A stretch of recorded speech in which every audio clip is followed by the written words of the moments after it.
Alhamdulillah, wassalatu wassalamu ala rasulillah nabiyina Muhammadin wa alihi wa sahbihi wa man walah. Asyhadu anna ilaha illallah wahdahu la syarikalah wa asyhadu anna Muhammadan abduhu wa rasuluh. Qala Allah Ta'ala fi kitabihil karim, ya ayyuhalladzina amanu taqullaha haqqa tuqatih wa la tamutunna illa wa antum muslimun wa ba'd. Dajjal, makhluk yang akan datang di akhir zaman, di mana seluruh nabi dan rasul sudah memperingatkan umatnya tentang fitnah Dajjal. Rasulullah SAW mengatakan, ma minal anbiya min qabli illa wa qad hadzara ummatahu min fitnatid Dajjal. Tidak ada seorang nabi pun sebelumku kecuali sudah memperingatkan umatnya tentang fitnah Dajjal ini. Fitnahnya dahsyat sekali, berat, karena ia memiliki kehebatan-kehebatan yang membuat terfitnah banyak manusia. Bisa menyuruh hujan untuk turun, bisa menjadikan kering yang tadinya subur kering kerontang, subhanallah. Ya, tanah-tanah yang tadinya subur menjadi kering kerontang. Akhal Islam, Dajjal telah ada di zaman Rasulullah. Dalam riwayat Muslim, ada seorang sahabat yang pernah bercerita bahwa ia bertemu dengan Dajjal, di mana Imam Muslim meriwayatkan dari hadis Abu Ruqayyah At-Tamimi, Tamim bin Aus, di mana Rasulullah SAW menceritakan dari hadis Abu Ruqayyah Tamim bin Aus Ad-Dari. Tamim bin Aus bercerita bahwa ia pernah berlayar di sebuah lautan, kemudian ia terombang-ambing dengan ombak yang besar. Sampai akhirnya ia terdampar di sebuah pulau dan ia bertemu dengan makhluk yang dipenuhi dengan bulu bernama Jassasah. Lalu ia diminta untuk pergi ke sebuah rumah, dan Tamim berkata, aku melihat, ia kata Tamim, aku melihat makhluk yang sangat besar, manusia yang tak pernah aku melihat sebesar itu, dirantai tangan dan kakinya. Lalu kemudian Dajjal bertanya tentang 3 perkara. Ya, tentang pohon kurma yang ada di negeri Baisan, apakah masih berbuah? Dijawab oleh Tamim, masih. Tentang air mata Zughar, apakah masih ada airnya? Tamim berkata, masih. Tentang danau Tabariyah, apakah masih ada airnya? Ya, Dajjal Tamim berkata, masih. Kata Dajjal, kelak nanti pohon kurma itu tidak akan berbuah lagi.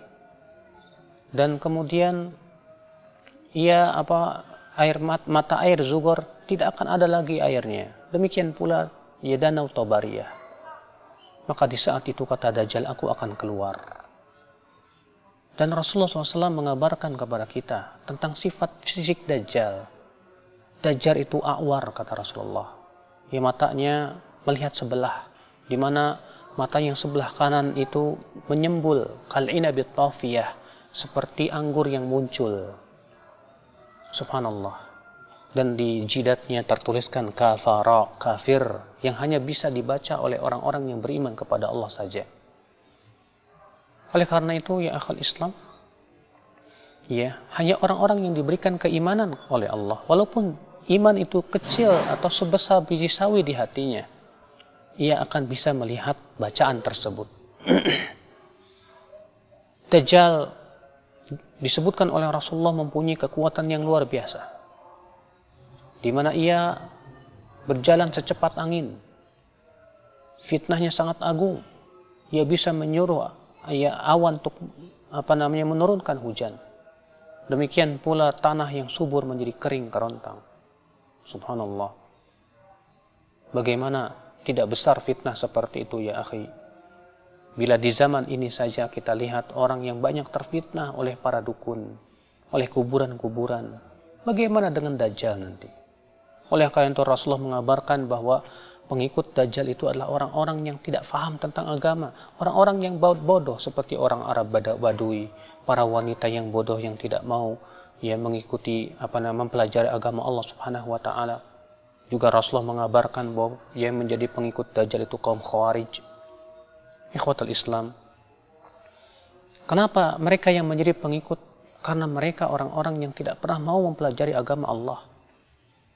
Oleh karena itulah ketika Rasulullah SAW mengabarkan bahwa ada seorang pemuda yang ditangkap oleh Dajjal.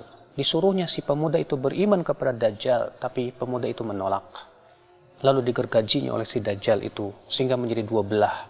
Lalu Dajjal pun berjalan di antara kedua belah tubuhnya. Hidup lagi pemuda itu. Lalu Dajjal berkata, apakah kamu beriman bahwa aku adalah Tuhanmu? Si pemuda berkata, justru aku semakin yakin bahwa kamu adalah Dajjal yang Rasulullah SAW telah kabarkan kepada kami. Rupanya si pemuda ini punya ilmu tentang din, tentang hadis Nabi SAW, tentang sunnah Rasulullah SAW. Akhirnya ia pun diselamatkan. Maka siapa yang ingin selamat dari fitnah Dajjal, kewajiban kita adalah untuk menuntut ilmu Allah ya akhi. Untuk mempelajari tentang hadis-hadis Rasulullah salawatullahi alaihi wasallam. Dan Rasulullah SAW mengajarkan kepada kita supaya kita selamat dari fitnah Dajjal. Di antaranya apa? Yang pertama yaitu menghafal 10 ayat pertama dari surat Al-Kahfi. Kata Rasulullah, man hafidha, siapa yang hafal 10 ayat min surat Al-Kahf, 10 ayat yang pertama dari surat Al-Kahf, usima minad Dajjal, maka ia akan terlindung dari fitnah Dajjal. Syekh Albani berkata, apabila kita misalnya dilemparkan ke dalam apinya Dajjal, lalu kita membaca 10 ayat pertama surat Al-Kahfi ini, maka api itu menjadi dingin untuk kita. Akhal Islam, a'azakumullah. Oleh karena itulah kewajiban kita untuk memahami ini. Kemudian kata Rasulullah SAW, man sami'a ad-Dajjal, siapa yang mendengar Dajjal di suatu tempat, falyan'a anhu, hendaklah ia menjauh dari Dajjal. Jangan kita merasa bahwa kita tidak akan terfitnah oleh Dajjal, tapi kewajiban kita terus lari dan dari Dajjal. Karena memang Dajjal itu fitnahnya berat sekali ya akhal Islam, a'azakumullah. Ikhwatul Islam, a'azani Allah wa iyyakum. Apabila kita melihat bagaimana fitnah Dajjal yang ternyata telah dikabarkan oleh Rasulullah SAW, maka tentunya kita sebagai seorang mukmin menjadi khawatir apabila kita termasuk orang-orang yang terkena fitnah Dajjal akibat daripada keteledoran kita yang tidak mau mempelajari ayat-ayat Allah, yang tidak mau menghafalkan surat Al-Kahfi, yang tidak mau peduli dengan sunnah-sunnah Rasulullah salawatullahi alaihi wasallam. Dajjal, kata Rasulullah, akan muncul di Asfahan, diikuti oleh 70.000 Yahudi Asfahan, alaihimu toyalisah, yang memakai topi toyalisah. Yang kemudian Dajjal akan berkeliling di muka bumi. Tidak ada satupun tempat kecuali didatangi oleh Dajjal, kecuali Makkah dan Madinah. Hanya Makkah dan Madinah yang tidak bisa dimasuki oleh Dajjal, karena Makkah dan Madinah dijaga oleh para malaikat. Dan di saat itu kerajaan kaum muslimin berada di Syam.